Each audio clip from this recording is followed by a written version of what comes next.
ये कहानी है शांति और लक्ष्मी की।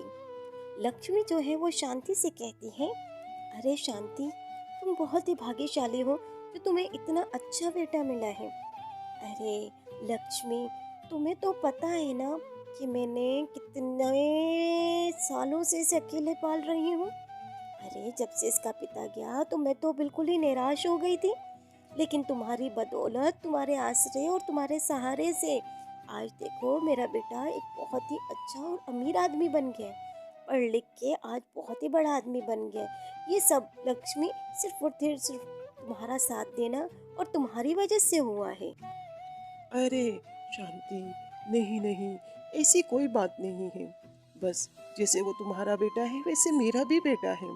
आज लक्ष्य इतना बड़ा हो गया है कि वो खुद कमाने लग गया है। देखो, ये बहुत बड़ी बात है हमारे लिए। ठीक है। अरे लक्ष्मी, बिल्कुल सही कहती हूँ। बस मैं तो तुम्हारी शुक्रगुजार हूँ। और हाँ, ये सारी चीज़ों के पीछे आज हम जो भी हैं इसमें तुम्हारा ही हाथ है। नहीं तो लक्ष्य के पिता के जाने के बाद मैं तो बिल्कुल निराश हो गई थी। अरे मैंने तो हार ही मान रही थी। ये तो तुम होती तो आज मैं यहाँ हूँ, नहीं तो मैं कब के लक्ष्य के साथ आत्महत्या करने जा रही थी। बस इतना उसे मेहनत से पाल पोस के बड़ा किया है। बस मैं ये चाहती हूँ कि वो हमेशा मेरे साथ रहे, वो कभी भी मुझसे जुदा ना हो। बस यही ख्वाहिश है। इतने में लक्ष्य आ जाता है और अपनी माँ को कहता है, अरे माँ, आपको पता है मेरी पहली सैलरी आ गई है। तो मैं चाहता हूँ कि ये सारे पैसे मैं आपको दूँ। माँ, जल्दी से हाथ आगे करें, मैं आपको अपनी पहली तनख्वाह देना चाहता हूँ। आज मैं बहुत खुश हूँ और ये खुशियाँ आपके साथ बांटना चाहता हूँ।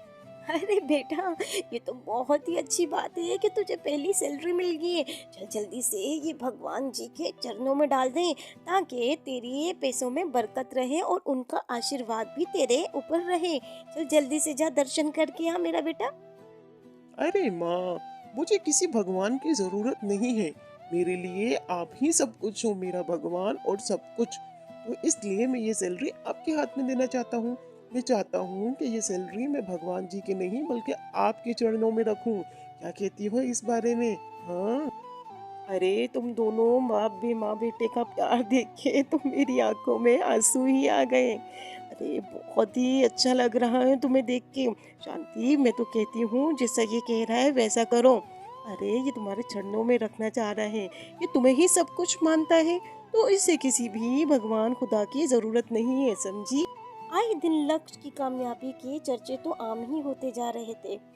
लक्ष्य जो है वो बहुत अच्छा काम कर रहा था, जिसकी वजह से बॉस उससे बहुत ज़्यादा खुश थे और उसे प्रमोशन देने के ही चक्कर में पड़े हुए थे। इतने में क्या होता है कि ऑफिस में लक्ष्य के बॉस की बहन आ जाती है और वो लक्ष्य से कहती है, हे मैन, राम कहाँ है? जल्दी से बुलाओ राम भैया को। मैं उनकी छोटी बहन हूँ, उन्होंने मुझे ऑफिस में बुलाया।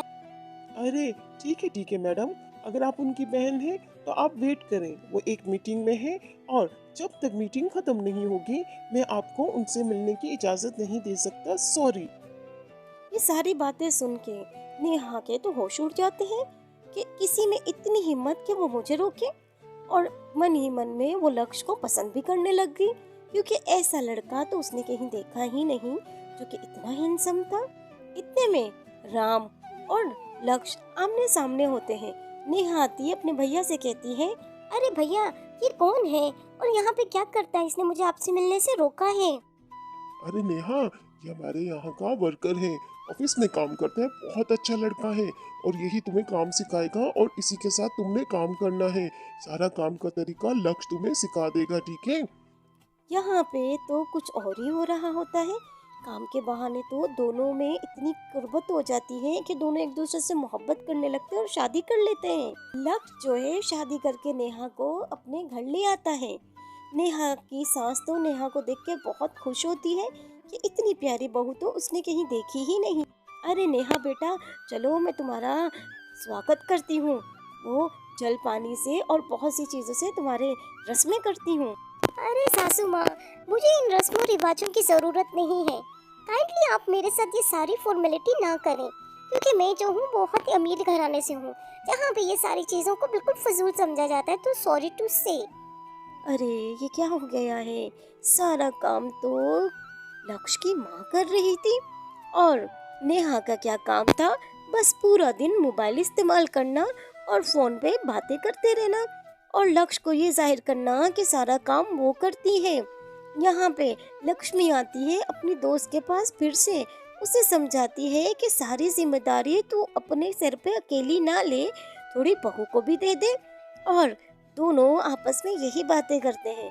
शांति भी लक्ष्मी को यही कहती है कि वो घर का सारा काम करती है, लेकिन नेहा ऐसे जतलाती है कि वो कर रही है सारा काम।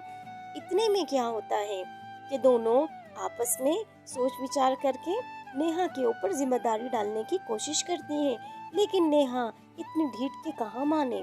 वो क्या करती है, वो तो एक माँ की ममता से अपने बेटे को ही दूर कर देती है।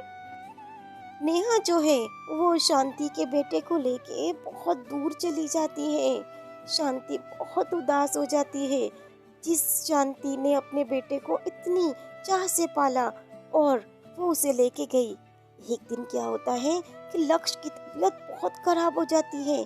उसके दिल में होता है सुराग और डॉक्टरों ने जवाब दे दिया होता है। लक्ष्मी आके शांति को लक्ष्य की सारे मामलात बताती है। लक्ष्मी का रो रो के बुरा हाल हो जाता है। लक्ष्मी शांति को कहती है कि उसका बेटा मरने वाला है। फिर क्या होता है, लक्ष्य जो है वो शांत लक्ष्मी से मिलता है और कहता है, माँ से कहिएगा मैं बहुत जल्द उनसे मिलने आ रहा हूँ, क्योंकि मैं अब बिल्कुल ठीक हो चुका हूँ। मुझे किसी ने दिल दिया था और मैं ठीक हो गया हूँ। यहाँ पे लक्ष्मी जो है वो शांति को उठाती है, लेकिन शांति नहीं उठती है। बदकिस्मती से उसका तो देहांत हो जाता है। लक्ष्मी बहुत रोती है और क्या होता है कि जो शांति होती है वो अपने बेटे से हमेशा के लिए दूर हो जाती है। अब लक्ष्य का इस दुनिया में कोई भी नहीं होता है। इतने चाह और मोहब्बत से पालने वाली माँ और 2 दिन की आई हुई पत्नी ने इस माँ को अपने बेटे से दूर कर दिया है। माँ की ममता ये आजकल के लोग कहाँ जाने, जिसने लक्ष्य को इतना दूर कि वो अपनी माँ के आखिरी ध्यान पे भी नहीं आ सका। लक्ष्य की दिल दिया उसकी माँ ने, वो चाहती तो नहीं देती और लक्ष्य को ऐसे ही मारा पड़ना देती, लेकिन क्या करती, आखिरकार माँ थी। माँ का दिल तो बहुत ही नर्म होता है। बेचारी का रूप,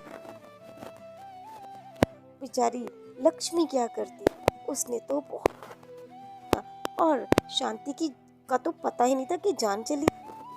लक्ष्मी के तो दिमाग में भी नहीं था कि शांति इस तरह से सबको छोड़ के चली जाएगी। आज भी लक्ष्मी बिल्कुल अकेली रह गई है।